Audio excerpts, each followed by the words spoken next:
Hello everybody, welcome back to my YouTube channel, Traveling Gun. My name is Thomas, and as you can tell by the title, this is not going to be a flight attendant vlog. If you don't follow me on social media or know me personally, then you probably don't know this news, but as by the title, my father passed away last week, and I was on a trip when I found out. I was on my way to start a 4-day trip, was on my way to Cincinnati, perfect normal day for me. And as soon as I land in Cincinnati, I get all these calls and text messages saying, call me ASAP from my brother, my uncle, my cousin. So I'm thinking, same old with my dad, either he went to jail for something or whatever that he's been warned about several times by the police in the park or whatever, but that's another story. Or he's sick or something like that. Nothing out of the ordinary. Then so I called my brother because I'd rather hear from my brother, like what's going on or whatever, versus like my aunt. Sometimes she doesn't get the story correctly. And then my brother told me, he was like, daddy passed away, they found him dead. And at first I was in shock. I was like, man, stop playing, you know what I'm saying? Because father wasn't sick, nothing, you know what I'm saying? And to find him like that, at first it took me a minute because I was still on the plane waiting to deplane, and because it was a full flight. And I remember starting to tear up, and I tried to hold it together because I was, like I said, I was on the plane and I didn't want anybody to be like, hey, what's going on, what's wrong, like that. So once I got off the plane, my mom somehow miraculously knew I was able to talk, and she called me and she was crying and she was just like, hey, you need to come home. And I called crew schedule immediately, told them like what the deal was, and the crew schedule on the line, she was like, can you repeat that again? And I said, I just found out that my father passed away. She said, I thought that's what you said, I just wanted to be sure. And she was in shock, and they immediately put me back on the same flight from Cincinnati back to Atlanta. And I think when I got to Atlanta, I had to sit down because I actually broke down. I was crying on the plane, and I was just trying to keep it together on the plane again. And then I broke down in the terminal. I had to sit down. I couldn't even walk anymore. That's how bad it was for me. You know what I'm saying? How it was. And my dad, he was, to say, my dad didn't really look after himself, if that makes sense. Like, I can say he's probably haven't been to the doctor probably since high school. He just didn't want to, no matter how many times people said, hey, go get yourself checked out, see what's wrong, this and this and that. And, over the past few years, my dad started to do these like little movements in his hands, or having issues with opening bags of chips. And, in my mind, I come to the conclusion that he must have had a small stroke. And he was living in Oklahoma at the time, so sometime between my grandfather died, he came back for the funeral. Then I think it was 2015.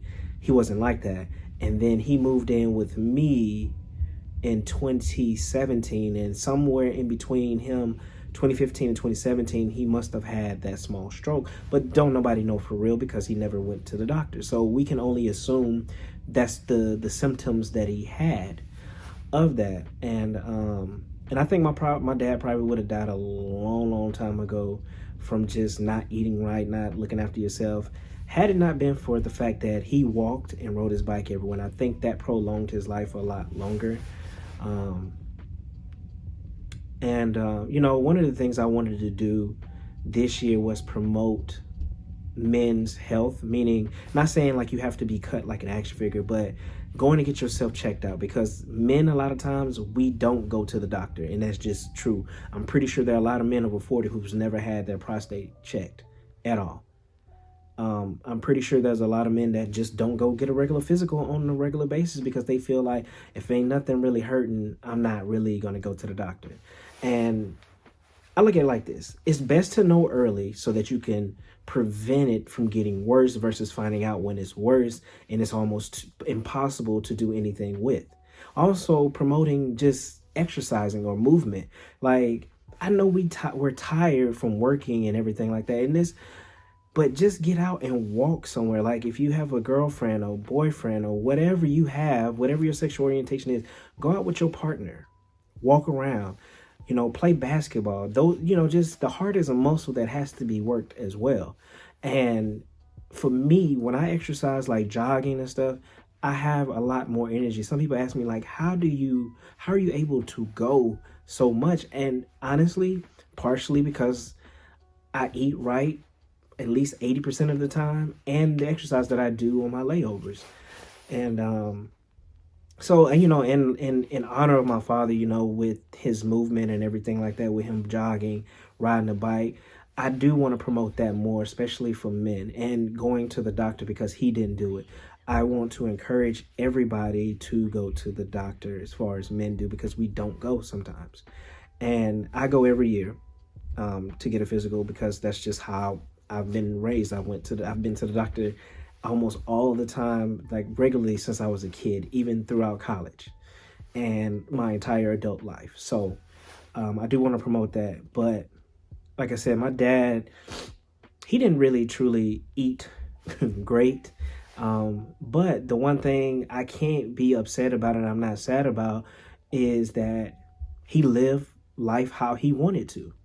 And even though a lot of people couldn't understand it, didn't agree with it, he still did it anyway because that's what he wanted to do.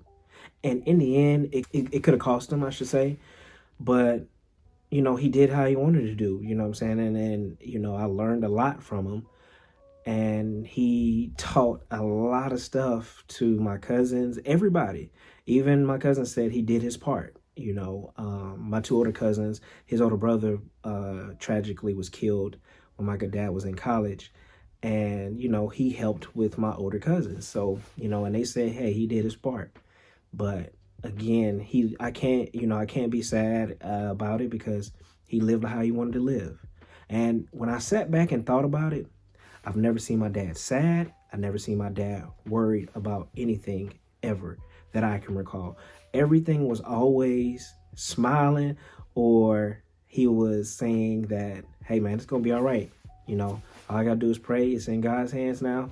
And, it is what it is. But I've never seen that man worried about anything. I've never seen him sad or down about anything, ever. When I sat and tried to look back, never, ever have I seen him like that. He was a simple man. He wasn't very complicated. And I think that's where I get it from. Like, I like things very simple. I live my life how I feel like I want to live it, regardless of who agreed with it or not. Like, I'm not off the grid or anything, but I don't conform to what other people deems appropriate or how society see that you should supposed to be doing things. I don't. And I think that's where I get it from. He always told me, don't worry about what other people say or do. Just do you. If it makes you happy, do you. And that's what I've been doing, for 37 years of my life. I've been doing it, regardless of who likes it and who doesn't. And, I was prepared for his death, meaning he's always talked about how he wanted things to go. He always used to say something like, get your mind right. Just getting my mind right, and preparing myself for what might happen.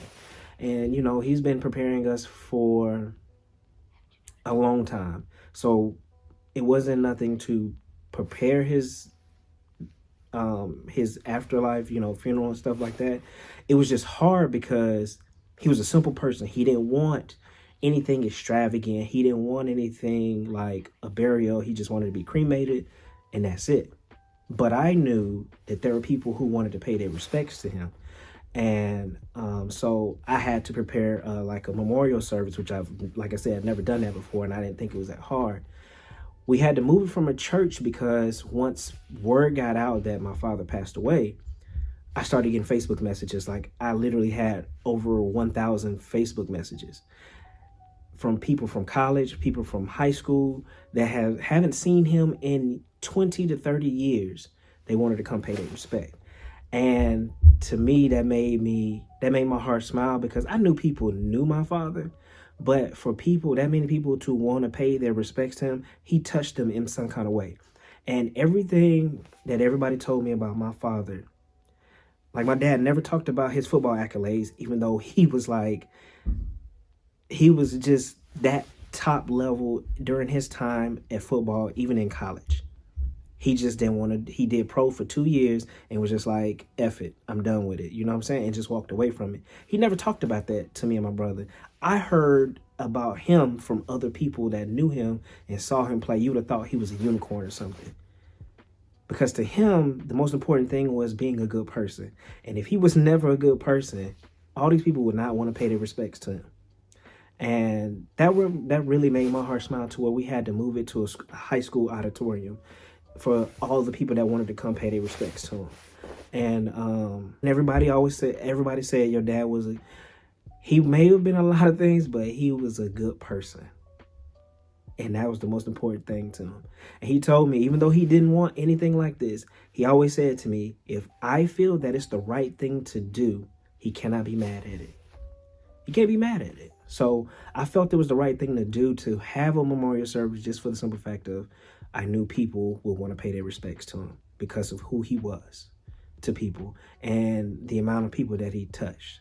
You know what I'm saying? Like I said, my dad is far from perfect, but he always believed in being a good person, like being a man of your word. If you say you're going to help somebody else, help them out. If you say you're going to do this, you do this.